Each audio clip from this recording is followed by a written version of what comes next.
سلام، من سمرم. خوش اومدیم به سمر سیکرتاش. امروز میخوایم با همدیگه یه غذای سنتی انگلیسی به اسم شپردز پای درست کنیم.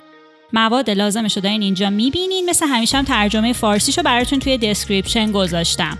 حالا بریم که شروع کنیم. مثل همیشه فر رو گرم کنین تا به دما برسه. توی این مدت سیب زمینی‌ها رو با یکم نمک بذارین بپزه. تا مایتابه یکم روغن بریزین. پیازی که نگینی خورد کردین اضافه کنین. یه خورده که رنگش عوض شد ادویه‌هاتون رو بهش اضافه بکنین. یه دونه تفتش بدین.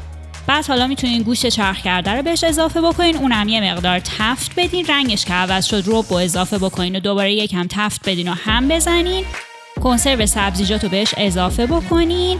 عصاره گوشتی که دارین رو بهش اضافه بکنین و در قابلمه رو ببندین تا بپزه. تا اون داره میپزه سیب زمینی‌ها رو با هر وسیله‌ای که دوست دارین پوره کنین. این مرحله ممکنه یه مقدار بیشتر طول بکشه. کره رو به سیب زمینی‌ها اضافه بکنین، کم کم شیر رو بهش اضافه بکنین و همینطوری هم بزنین تا غلظت مناسبی مثل پوره سیب زمینی پیدا بکنه. دوباره میتونین از پوره کنم اینجا استفاده کنین. بعد نمک و فلفل رو بهش اضافه بکنین. هم که زدین حتما بچشین تا اینکه ببینین مورد علاقه خودتون باشه میزان فلفل و نمکش.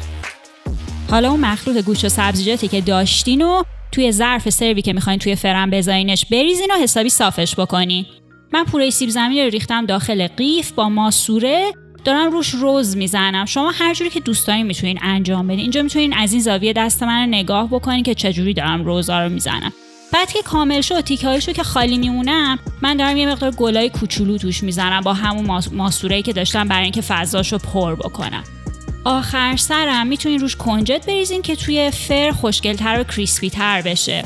بعد بذارینش تو فری که از قبل گرم کردین، چون موادش پخته است خیلی نیاز نداره که دوباره بپزه. فقط میخوایم سیب زمینی‌ها روش طلایی بشه. حواستون باشه که فقط نسوزن سیب زمینی‌ها.